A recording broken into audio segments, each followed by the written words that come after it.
Viewers, আজ আমি আপনাদের জন্য নিয়ে এসেছি ওভেন ফ্রাই। এটা হচ্ছে copper oven fry, oven air fryer.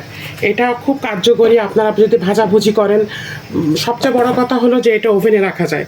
আসসালামু আলাইকুম ভিউয়ার্স, আমি এখানে দুটো নিয়ে এসেছি, একটা একটু লম্বা টাইপের। এটা তো আপনারা একটু বেশি ভাজাভুজি, পেঁয়াজি, বেগুনি আপনারা ভেজে এইভাবে টেবিলে সার্ভ করতে পারেন। আবার এই গোলটাতে আপনি পরোটা, রুটি এগুলো দিয়েও আপনি সার্ভ করতে পারেন এবং ওভেনেও দিতে পারেন। এবার আমি একটি আপনাদেরকে ডিআইওয়াই করে দেখাবো। অনেক সময় আমরা কিচেনে যে কন্টেনারগুলো ব্যবহার করি মশলা রাখা, সেই কন্টেনারগুলো অনেক সময় দেখা যায় কি উপরে এরকম জং ধরে গিয়েছে। আপনারা কখনোই আচার বা ভিনেগার রাখবেন না। আচার এবং ভিনেগারের মধ্যে এমন একটি স্ট্রং অ্যাসিড টাইপের জিনিস আছে যা আপনার এই প্লাস্টিকের লিড হলে কোনো সমস্যা নাই। আপনি যদি এই ধরনের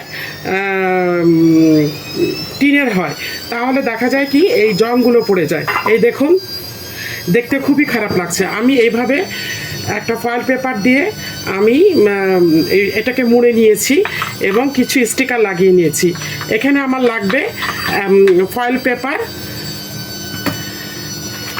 স্টিকার এবং একটা কেচি। কিভাবে করবেন আমি দেখিয়ে দিচ্ছি। এটা আপনারা চারকোনা করেও কাটতে পারেন, আবার গোল করেও কাটতে পারেন।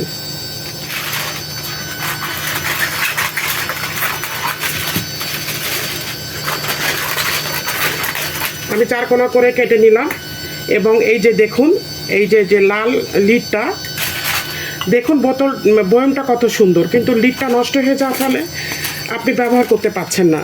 এই অবস্থায় আপনার দেখুন ভিতর লিক হয়ে গিয়েছে। আপনার এইভাবে খুব সুন্দর করে আস্তে আস্তে এটাকে সিল মতো করে দিবেন। এই দেখুন লিডটা। এখন আপনি যে কোনো ধরনের ফ্রুটস হলে সবচেয়ে ভালো হয়। একটা মাছের ছবি আমি দিচ্ছি, আচ্ছা একটা হার্ট শেপের, এগুলো আপনি দিতে পারেন।